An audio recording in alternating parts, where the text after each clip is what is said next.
കർണാടകയിൽ അടിക്കടിയുണ്ടായ ബാങ്ക് കവർച്ചാ കേസുകൾ അതിലേറ്റവും ഒടുവിലത്തേത് ഈ സെപ്റ്റംബർ 16-നുണ്ടായതായിരുന്നു. 1 കോടി രൂപയും 20 കിലോ സ്വർണവും കവർന്ന കേസാണ്.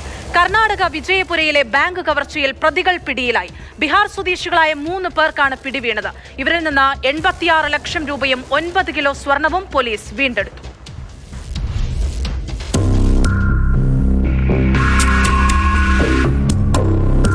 ഉത്തരേന്ത്യൻ കവർച്ചാ സംഘങ്ങളാണ് ബാങ്ക് മോഷണത്തിന് പിന്നിലെന്ന വിവരത്തെ തുടർന്ന് പോലീസ് നടത്തിയ അന്വേഷണത്തിലാണ് പ്രതികൾ കുടുങ്ങിയത്. കഴിഞ്ഞ സെപ്റ്റംബർ 16-ന് മോഷണം നടത്തിയ ശേഷം മഹാരാഷ്ട്രയിലേക്ക് കടന്ന് അവിടെ നിന്ന് സംഘം ബീഹാറിലെത്തുകയായിരുന്നു. CCTV ദൃശ്യങ്ങളും മൊബൈൽ ഫോൺ രേഖകളും കേന്ദ്രീകരിച്ച് നടത്തിയ പരിശോധനയിൽ ബീഹാർ സ്വദേശികളാണ് കവർച്ചയ്ക്ക് പിന്നിലെന്ന് വ്യക്തമായി.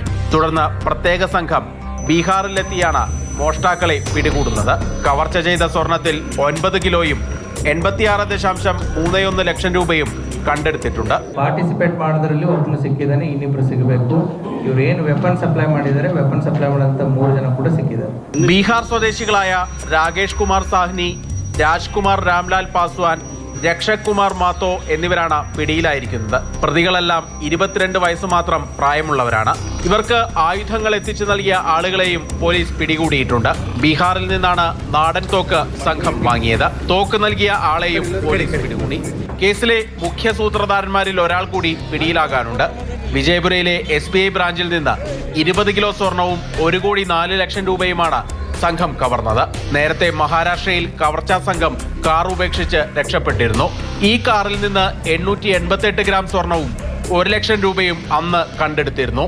കവർച്ചയ്ക്ക് ശേഷം രക്ഷപ്പെടുന്നതിനിടയിൽ സോലാപൂരിൽ വെച്ച് വാഹനമിടിച്ചതിനെ ചൊല്ലി പ്രദേശവാസികളുമായി തർക്കമുണ്ടായപ്പോഴാണ് ഇവർ കാർ ഉപേക്ഷിച്ച് രക്ഷപ്പെട്ടത്.